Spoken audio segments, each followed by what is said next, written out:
Okay, now we're doing the ears, and the ear consists of three parts. This part here is called the outer ear, which is starting from here, from the outer part, which is called the auricle or the penna, which is this part here, the cartilaginous part out here that's funneling down the sound.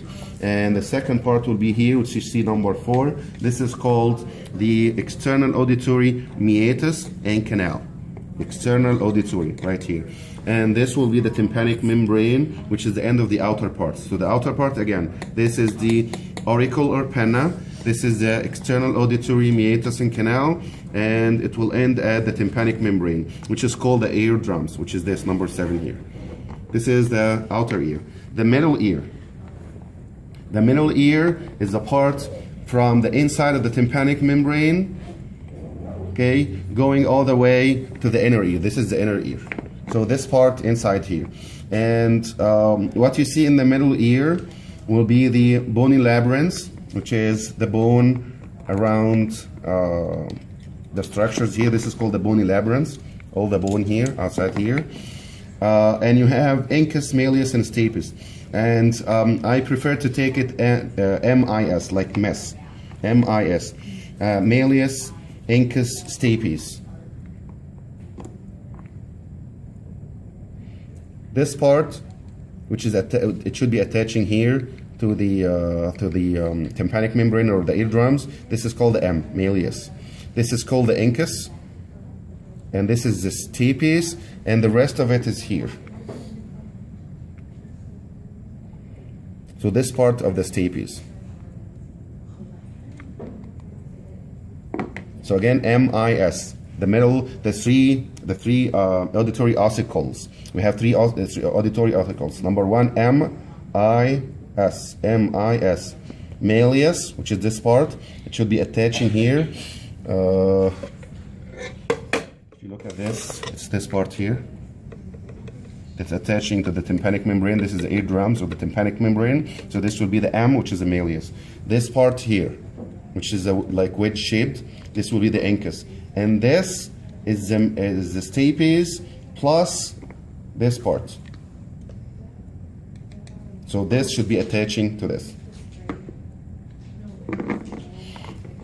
And it will end, the middle ear will end at this, the last part of the stapes here is coming to the oval window. So this is oval shaped here, the part that's covered, and you can see it number 27 here.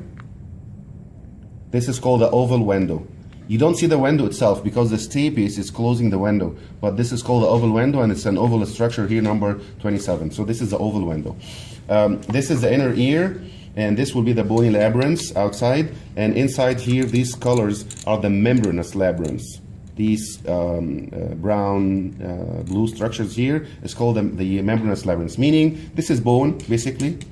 Bony labyrinth. The whole thing is the labyrinth, which is the inner ear. This is the bony part, and this is the membranous part.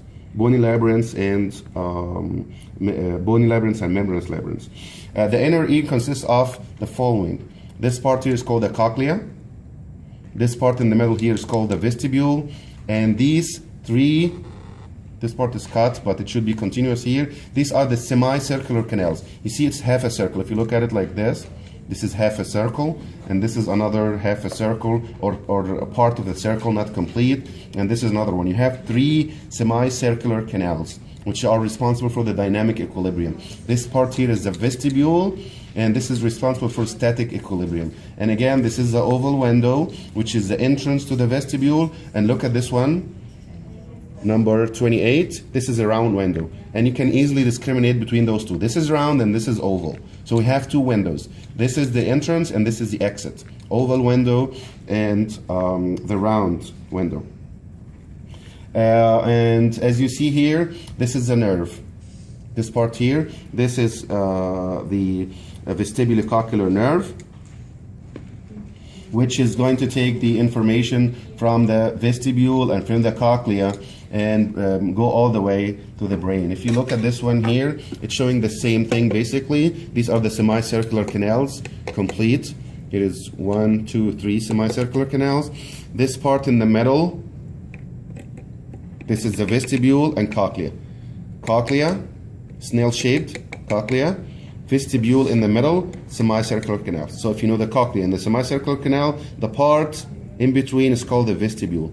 And this is the last part of the stapes. As you see it here, it's still attaching, and this will be the oval window, this will be the round window, and this will be the cochlea. And then if you see here, the nerve consists of two parts. You see this part, the main part here, which is have the number 16 or 6.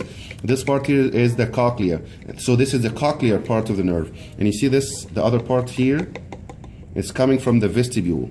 So this is the cochlear part, vestibular part. Both of them will go together as the vestibulocochlear nerve, which is cranial nerve number 8 that we will see when we do the cranial nerves. But this is the vestibulocochlear. Why did you call it vestibulocochlear? Because this part is coming from the vestibule, which is the middle part of the inner ear, and this part is coming from the cochlea, which is the snail-shaped structure here. And the cochlea is responsible for hearing. The vestibule is responsible for static equilibrium. So cochlear branch is coming from cochlea, vestibular branch is coming from the vestibule. So the nerve is vestibulocochlear nerve, which is cranial nerve number 8, that will travel all the way to the brain to give all the information about hearing and about equilibrium, static and dynamic equilibrium.